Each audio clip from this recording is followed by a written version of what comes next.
Kali ini kita akan membahas tentang white hat versus black hat. Nah, di dalam dunia bisnis online, khususnya internet marketing, ada istilah seperti itu.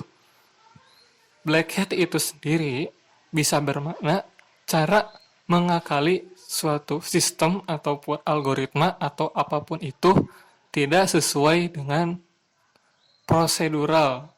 Maksudnya prosedural ini yang sifatnya legal, tidak legal ya. Adapun white hat itu adalah sebuah trik optimasi, misalkan untuk katakanlah kita ranahnya bisnis online ya, sebuah trik untuk mengoptimasi algoritma sehingga penjualan kita makin meningkat ketika optimasi kita sudah berjalan sesuai algoritma dan impresi market itu banyak ya. Mungkin agak belibet ya saya sederhanakan. Nah, katakanlah dalam hal SEO ya, agar muncul di sebuah website, muncul di halaman pertama. Nah, jika menggunakan white hat, maka menggunakan caranya dengan sesuai dengan apa yang mau Google. Nah, dan membutuhkan sejumlah waktu yang tidak sebentar. Adapun black hat, cara optimasi sebuah website dengan cara yang cepat dan ngakali sistem agar masuk ke halaman pertama. Nah, dalam bermain di ranah Google itu sendiri, untuk mencapai halaman pertama dibutuhkan backlink. Nah, backlink memang bisa dipakai dengan website lain memberikan tautan kepada website kita. Itu bisa. Nah, ya itu masih white hat lah. Cuman ada lagi ketika sebuah optimasi, misalkan optimasi kita tujuannya ingin website orang lain turun tuh di mata Google sehingga nggak ada lagi di halaman pertama. Maka cara black hat-nya kita bisa pakai cara diberikan sebuah backlink, tapi backlink-nya itu sebanyak-banyaknya spamming sehingga nilai dari sebuah website ini tuh terlihat curang di mata Google, padahal yang nyurangin tuh orang lain yang pengen menjatuhkan kita. Nah, dalam traffic berbayar seperti Facebook Ads, misalkan udah jelas nih produk dewasa, katakanlah obat kuat itu dilarang. Cuma diakalilah dengan menggunakan cloaking.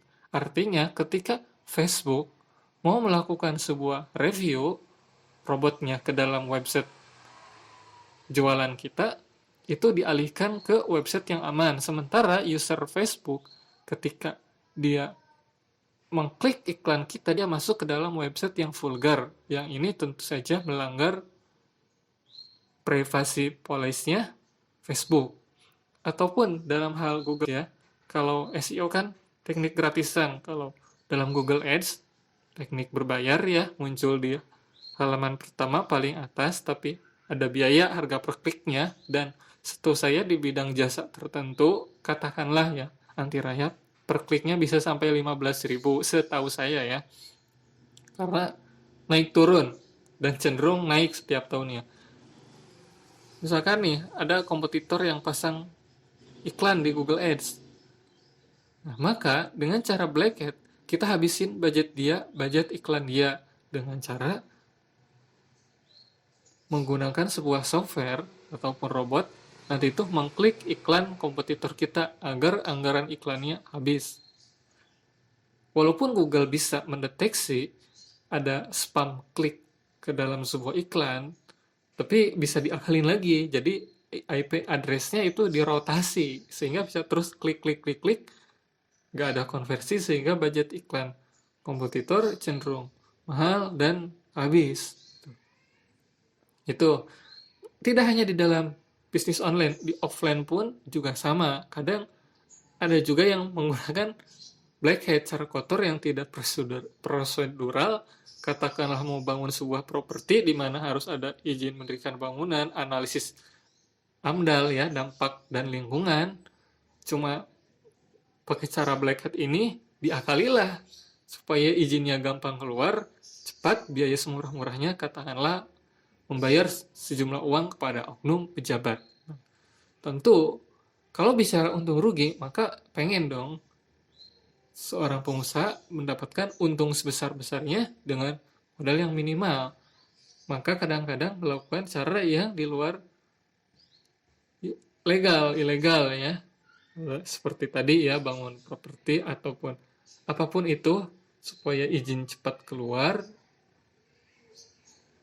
maka digunakanlah sejumlah uang. Nah, tentu kita ya katakanlah ya, saya sebagai muslim perlu introspeksi nih, apakah ini tuh benar disesuaikan syariat ataukah enggak. Kita juga kan pengen Facebooknya untung, Google-nya untung, dan kita juga untung, konsumen juga untung. Semua pihak saling diuntungkan. Makanya kadang-kadang ada cara seperti itu, ngakali sistem sehingga iklannya murah, iklannya jalan terus-menerus. Hanya saja dari secara nurani perlu dipertanyakan. Balik lagi ini ke soal keberkahan.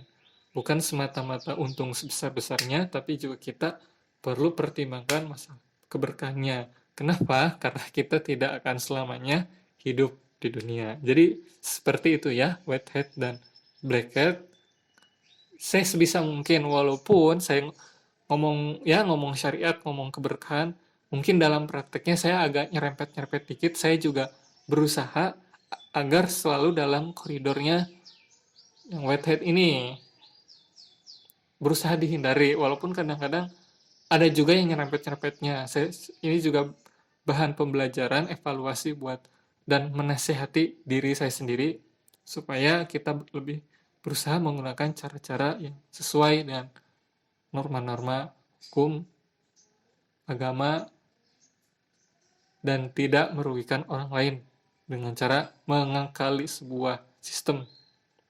Termasuk impor sendiri, ada caranya supaya impor, katakanlah, gak diciduk lah sama pihak bea cukai, entah itu dikirimnya ke Batam, lalu nanti dari Batam dikirim ke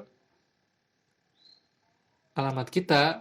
Ada banyak cara, cuma baik lagi itu, memang ada hal yang bisa dihindari, ada hal yang gak bisa dihindari. Katakanlah birokrasinya memang gak mendukung, sehingga dari birokrasinya gak kurang ya, ada oknum, makanya kita terpaksa gitu ya, balik lagi kita harus fleksibel dan sebisa mungkin dihindari hal-hal yang seperti itu. Terima kasih.